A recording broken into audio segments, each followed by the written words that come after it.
Welcome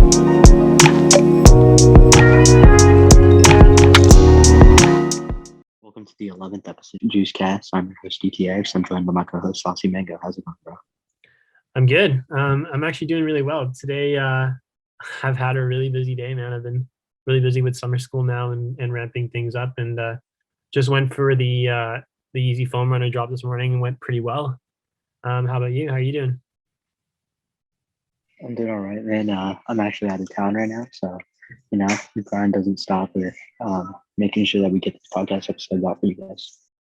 Yeah, you know what? JuicedCast has been going on through a lot of episodes remotely from different areas now, eh? I think that's pretty interesting how you're recording from. Want to tell our listeners where you are right now? Yeah, I'm on the East Coast in the United States, so I think that's kind of interesting. Yeah.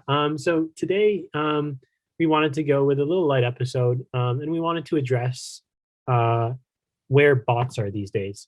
So what it's like to sneaker bot in 2021, as we're wrapping up, going towards the summer where a lot of big drops are happening in these upcoming months, and things are changing a lot. And I know, in the last couple months, there's been a big shift in terms of foot sites, but now we're really seeing it affecting the whole sort of botting community, and especially people. There's a lot more people entering our industry, right? And there's a lot more competition, and that's what's been, affecting a lot of us sneaker botters, wouldn't you say? Yeah, 100%. But I think it's just come down to what software you run. And today, at the time of recording, this was the day of the foam runners, and we kind of just saw a result of that, with Prism doing exceptionally well, and there was other bots out there doing really well too. Kodai, I think, did well, and am I missing anything? Dashy did well. Dashy did right. And Soul.io killed it today on Adidas. For real, they always do that on lives. No, but even so they do really well in Adidas Canada. Like, they took practically all the stock today. Oh, no way. Which was crazy. Yeah. I didn't even run. Prism, I didn't run. Yeah, unfortunately, I ran for myself today. Obviously, didn't run for me. And no, I didn't run for you. I didn't think you weren't running for this drop, so I can run some ACO for you today. But yeah, I'll get you next time, man, for sure. I think the biggest thing that happened today was, for Yeezy Supply, they don't ship outside the US, obviously. So I tried to use my reshippers and stuff like that, but I don't think my Canadian cards were even getting through, which was unfortunate. But I hit. Wait, so what did Soul hit on in CA? Foam Runners, Adidas Canada. That's sort of the site that they do. Adidas Canada. Oh, okay. I thought you said YS. I was like, I didn't know YS. They do well on YS as well, but Adidas Canada, like for Canadian stock, they killed it. They killed it, and then they really killed it on Kith today too, which was insane. I mean, I got myself a copy for Soul about about a week ago, actually, I think it was, and I bought it for around $600, and now like asking price is just over double, which is insane. But I didn't actually use it today. I rented it out. But yeah, go ahead. Speaking of bot holds, I kind of did that with Dashy. Yeah, some copies, rented out, and within 24 hours make good profit. Yeah, we were talking about that. Just that short burst of sort of passive income. You can sort of, if you had a little money on the side to invest, just buy into the Dashy copies before the drop, rent it out, and then obviously sell it right after the drop. Obviously, it'll go up too with the success. They did really well today, so I'm sure you're making quite a bit off of that. Wouldn't you say? I think one of my homies tweeted on Twitter. He was like, if you invest in like 8 Dashy copies a week ago, you're gonna make like $5K. Yeah. It's like, I mean, that's pretty good today if you think about it. Like, in 1 week, passive income, just use some of your side money or your side capital if you have that kind of money. It's pretty good. And the average rental sale price was around 115, 120, or maybe even more. Yeah, I done one for 140. 140, right? Yeah, some of them were hitting like at peak like 150. I saw some for even more, which is really good. But yeah, in terms of how I went about the drop, I mean, I hit all my ACO. I hit like 7 pairs today. I didn't run many ACO, but all of them hit on Prism. I wasn't expecting Prism to do like really well on their Yeezy Supply module because it's like fairly new. And they've been killing foot sites, but they did really well in Easy Supply today, so I was really happy about that. Couldn't have asked Yeah, for anything they're more. devs or something else. They are really setting the bar now, and really establishing themselves as a really high tier bot now. They've really put themselves on that echelon of the cyber and the rats and all those big bots now. So Yeah, I'm for really real. happy with And that. you and I have been there since the beginning. Yeah, I remember it was back in when I first got my Prism copy. It was back in January, February time, and I did a lot of research into Prism, and I was like, beautiful UI, really simplistic sort of user interface and way of botting. And I was like, you know what, maybe I should give it a chance. And the thing is, historically, they've done really well. And I think the time that I bought into Prism was roughly when drops were very dead. So there wasn't a lot of stock releasing around that time. We were just getting into the new year.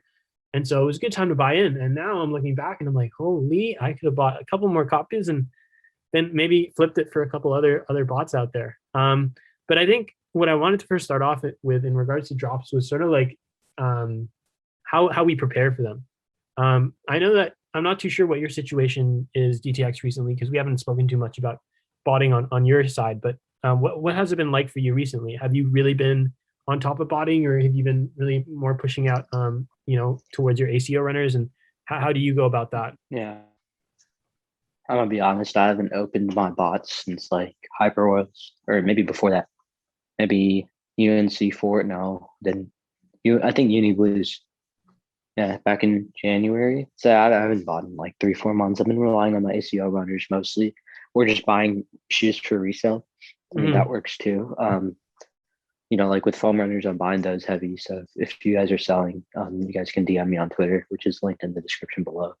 But and only if you're in the US, I'm not doing international. But yeah, just buying shoes for resales. I think that's a great way to build your inventory, because a lot of people get hit all the time on bots, and if you're one of those people and you have the capital to buy like Cyber or Prism, and you're not comfortable with botting, or you don't have the time or something like that, maybe just use that capital to buy pairs and grow your capital and leverage it. I think that's a great way to Well, you talked about spend that money. you talked about the capital part of like if you have enough Yeah, money to invest in a bot, right?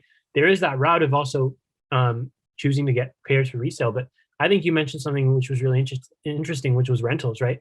I think one thing you could also do, and I failed to recognize this before, but you can invest in a bot, and yes, you rent it out for passive income, but you can also have your ACO runners run it for you, right? When on certain drops that you don't want to rent yeah, it I've been out, and doing you that. really want pairs, and that's really Yeah. helpful, right? I think that's a really interesting way of going about it. Yeah, so I give a lot of my bots like for free to people whenever I'm not using them, Yeah, and I've just realized that I always tell them to run me, and I never end up with any pairs. So yeah, I think there's better ways to go about it, but if you want to help a homie out and give him a copy, I've been doing it since January. I'm not complaining. So I haven't rented out like certain bots that just give to friends. yeah, I agree. So we've been talking about sort of where bots are now these days and how there's a lot of uncertainty. And I think that the hardest thing for people who are entering our industry and trying to, when I first started learning, yes, you tried to understand the technical side of botting and what it takes to sort of achieve that success. But in terms of actually familiarizing with the market, I think that's the hardest thing. And that's something that didn't really come around for me until recently. And that's just studying your market. And there are many ways to do this. And what I mean by this is studying your market so that you know which bot to invest in, which bot to flip. And the thing is, some people are afraid of moving on from their bot, right? Or changing, right? You get comfortable, and then let's say it's just not hitting. Some people fail to Yeah, recognize, you know what, it's time to move on, trade it, flip it for something else, and find what is your sweet spot. And how can you view this? So a good way of doing this is a lot of cook groups out there, especially Juiced, they have checkout monitors, right? So you can see which bots are checking out which items. So you can see the success rate. You can also check out yeah, sort of the developer updates, right? You can see when a bot has launched new modules, new updates specifically for their, specific sites, and see how they've improved. And another thing you can actually check is daily sales, right? So we have Botmart, we have Tidal, where you can sort of trade bots, buy, sell, whatever it may be. You can see how much the value of the bot fluctuates. And a lot of it, yes, might be inflated here and there, but you also have to pay attention closely as to why they're going up, why they're going down. And that will really tell you where the bot is heading.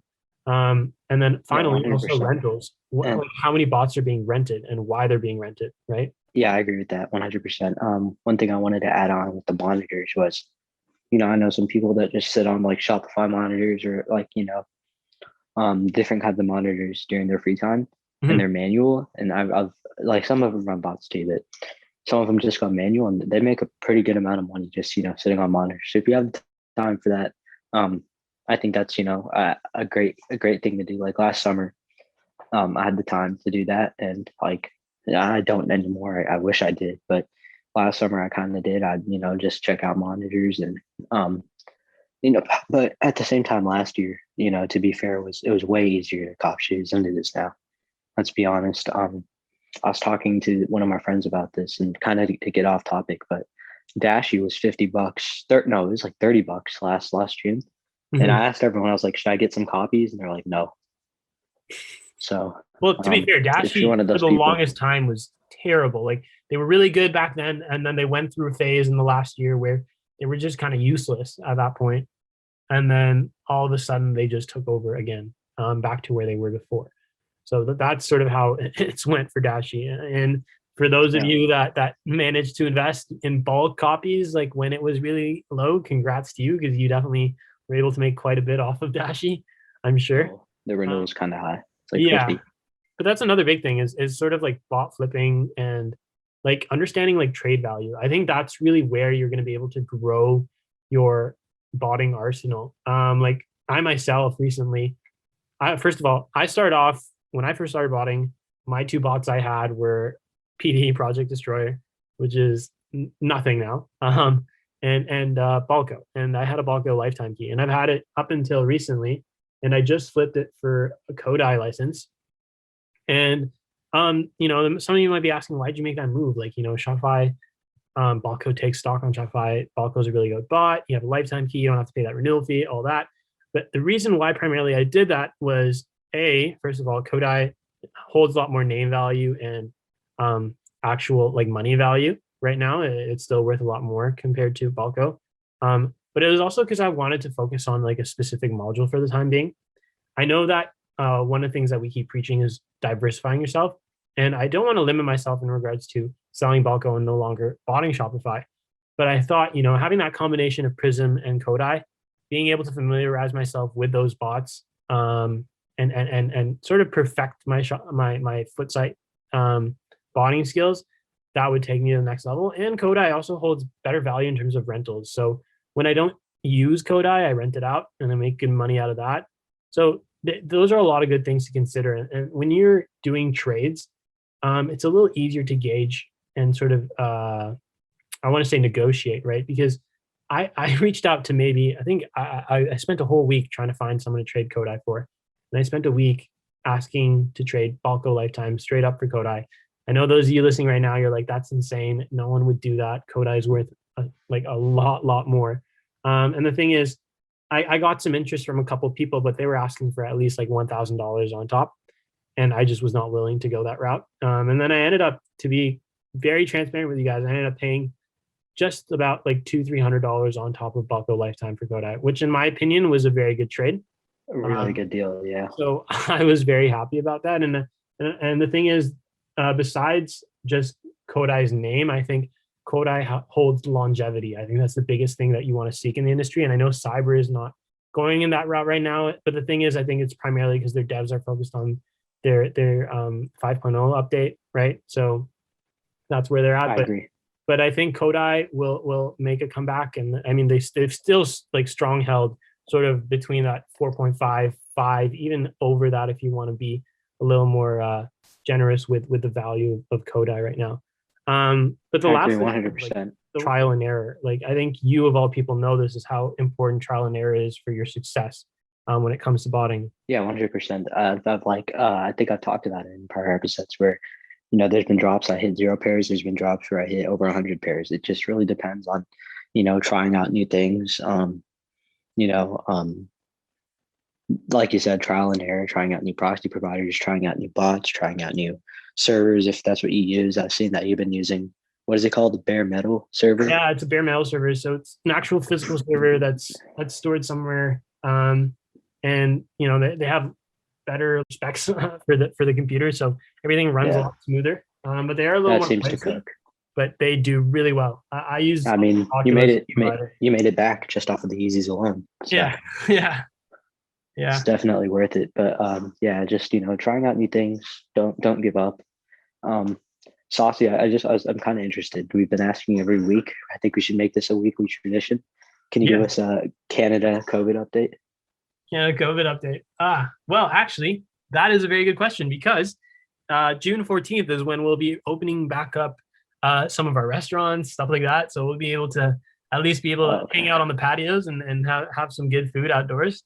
And I think they're opening That'll some be fun. retailers. But besides that, that's all we know from now. But who I've knows? been, Maybe Doug Ford's going to flip the switch on us. And, yeah, I've he's been in been the East controlling the Coast weather this here past. lately, like we like to say. Yesterday it was snowing. Yesterday it was snowing.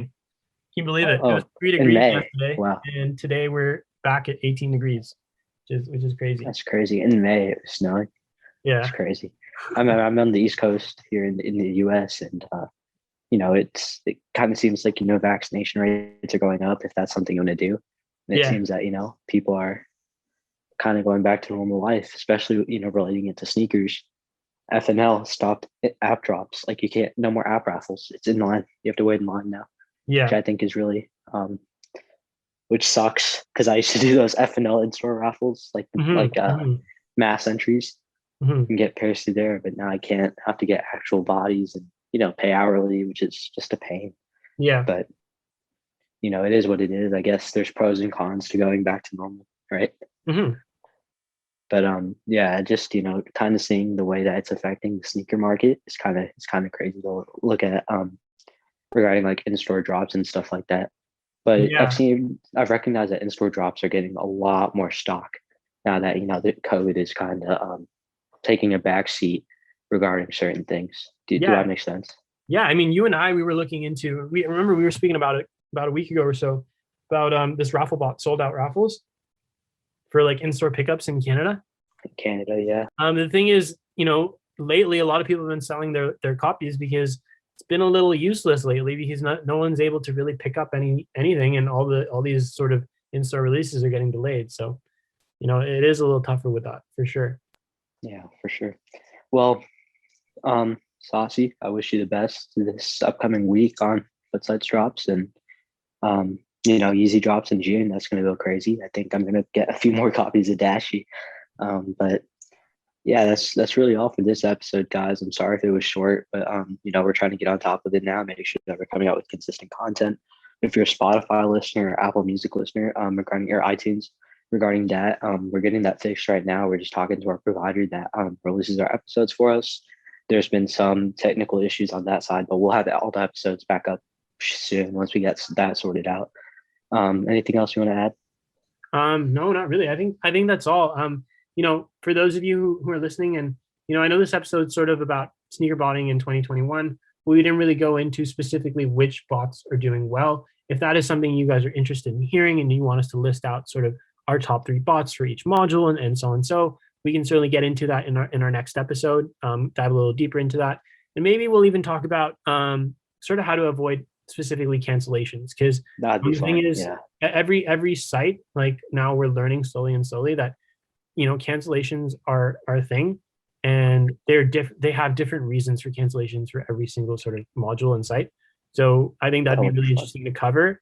And then finally, I think if you guys want to hear about how we go about preparing for our peripherals in terms of like proxies and servers and making sure what is right for your bot, that is certainly something that we can be a little more detail oriented with. So please let us know in the comment section, or if you want to reach out to us on our socials, we are there 24/7. So just feel free to reach out, say hi, give us some feedback or some suggestions, and we'll make sure to bring that for you guys next time. One more thing I wanted to add really quickly was I know the last episode was on SneakerCon, the one before that was with Ben. episodes have been kind of short lately. I give you all my word, and Saucyy and can agree with me on this. Is next week's episode will be a monster one. We'll make sure to get you guys a really juicy episode next week. So look forward to that. Yeah, we also got a really, exciting guest coming on. We're not going to tell you right now, but it's going to be a really big surprise. You'll see it posted on our social medias. We'll be sort of hinting at who might be joining us in the upcoming episode. Yes, sir. Looking forward to that as well. All right, guys. Well, we'll leave it at there. Until next time, guys. Peace.